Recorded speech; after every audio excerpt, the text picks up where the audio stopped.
Game storage. It's something we have to deal with, whether it's putting games on your shelf or having to uninstall a game out of your digital game collection. But you know, it wasn't always this way. In fact, back in the day, we didn't have to worry about game data filling out too much space on a console at all. During the 70s and 80s, games were simple. You put them in the system, it doesn't work, you blow on it, and it magically starts working. Games had a small amount of data needed, and all of it was on the cartridge, so your system never got filled up. But as games got bigger, they became hard to beat in just one night or without bathroom breaks, and passwords were really unfun and started to get a little too long. That's when saving your game came along. No longer did you have to worry about beating a game in one stretch, but what's interesting is all of your save data is still inside the cartridge, usually through a physical battery. So even then, we still don't have to worry for 30 or 40 years, but the more you clean it, the longer it'll last. And if it really took you 40 years to find Waldo, well, I don't know, maybe it wasn't in the game. Things start to change when CDs come around. They were this new way to play games and listen to music. I mean, it was the future. They had more storage space, they were cheaper to make, but there's a little problem. If you look closely, there's no battery on this thing. Oh, wait, sorry. See, there's no battery.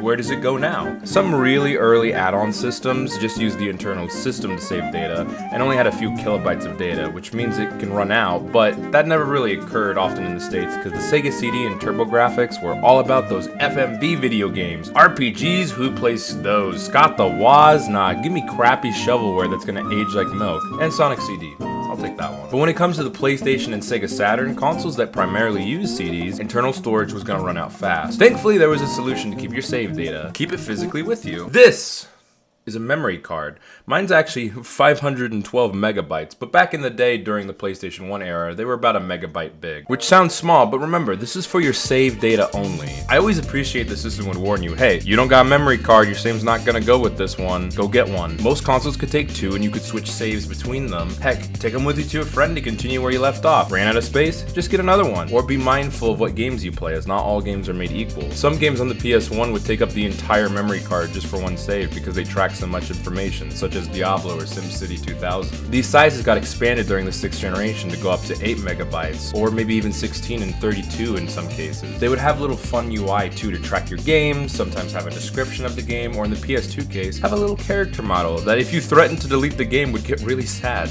Oh no. But that started to change with systems like the original Xbox, which had about 4.7 gigabytes of internal data. This is for your saves, or for DLC that you could buy off Xbox Live. And this trend, so to speak, got expanded during the 7th generation. Xbox 360 and PS3 had both large internal storage spaces because for the first time, you had the option to download games onto the hard drive. No disk needed. They were a bit small at first, being only about 20 gigabytes, but by the end of the lifespan of the PS3, it could carry 500 gigabytes of storage just from the console alone, allowing for tons of digital games, save data, movies, and other media, since this was also that era when consoles became more than just playing games. For the physical-only enjoyer who scoffed, thinking they don't need to deal with installing games, well, this was also the first time we started seeing some games ask you to install the data regardless. Sometimes it was optional, allowing for a game to load faster instead of having to read it off the disc. Few games like Metal Gear Solid 4 or GTA 5 made it mandatory, which helped a lot though, because as we all know, GTA 5 has super fast load times. The PSP, funny enough, even though it's all about the multimedia and it was one of the first to do it, you still needed a memory card. These were unique types Sony made, and from what I'm told, they could get a bit pricey, but they varied in range from at the start 32 megabytes, but by the end 32 gigabytes. Now, Nintendo during this generation was a little different. You could download games off the Wii Shop, but only WiiWare and Virtual Console games. The Wii Shop had a strict rule of only allowing downloadable games to be 40 megabytes, so often these games were mobile phone port games or very small titles. You know, in another world, Mario Galaxy 2 would have just been DLC for Galaxy 1 if the shop channel restrictions weren't so heavy. The DSi also had the limitations of DSiWare, but since normal DS games are smaller anyways, it wasn't really that noticeable. But for physical games on Wii, you no longer needed a memory card, but you could always use one for GameCube games. I have to shout out the PS3 because you can use physical memory cards if you want, or generate digital ones if you don't own any, or even name them and choose which slot they'd go into. But also, if I wanted a 100% save file on a game, no joke, you can go online, download a PS2 save file, save it to a flash drive, and load the memory card onto the PS3. This is really cool, and I'm so sad this isn't a thing anymore. It feels incredibly consumer friendly. Nintendo went full modern with the 3DS, allowing you to download games, pretty much at the launch at least, but still, they would be sent to your SD card along along with your save files. This was the last console to really have a memory card of some sort, and the last time we would see block data be used for a measuring term. See, back in the day, a game wasn't 4.5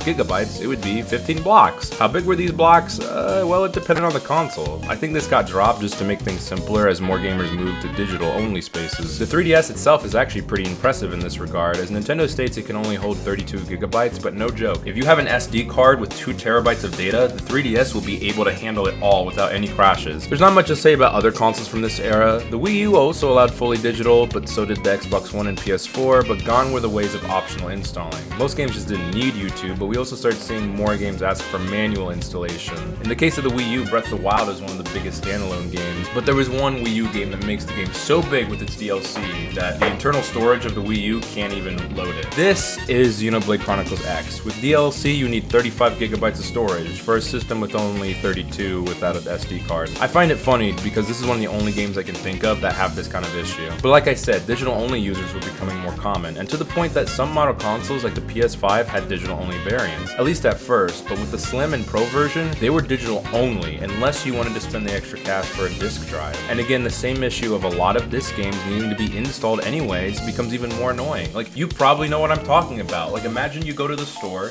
you get a game, you get really excited, or you get one for your kid on Christmas, or you were that kid on Christmas like me, you put the game in, get ready to play, and 4-hour wait time to install it. Manual day one patch, guys. And there's not a great way to know if this is gonna happen either. You have to just hope all the game data was on the disc and you could just boot it up. With the Nintendo Switch, this wasn't really an issue, thankfully. With Nintendo going back to cartridges, you just pop it in and bam, the game is usually ready to play unless you needed to update it, which was often optional unless you needed online features. This carried into the Switch 2 as well, though there was a leech on the belly: game key cards. Some people really dislike them, though many like myself are pretty neutral. It was mainly to give third-party developers a new option to remain physical and not have to spend as much money on cartridges, while also not resorting to a code in a box type of physical releases as well. Other factors would be a game being more than 64 gigabytes or the game designed around loading data off the hard drive. But whatever the reason, it made some people upset and understandable, but hey, at least they actually labeled them. With the PS5 games, you just gotta gamble whether or not it's going to. And that leaves me off of where we are now. Digital only is a future Sony full-on once. Nintendo and Xbox look to continue physical, but with all of these systems, you have to manage your storage, and what's scary is games are getting bigger and bigger, and the storage space isn't keeping up. My PS4 had a terabyte of storage. My PS5 only has 820 gigabytes. Where did the other 180 gigabytes go? I couldn't tell you if it was developer laziness or only wanting you to have one game on your hard drive, but it's really annoying. And before anyone says, well, you're not a game dev, so you wouldn't know, you can't speak.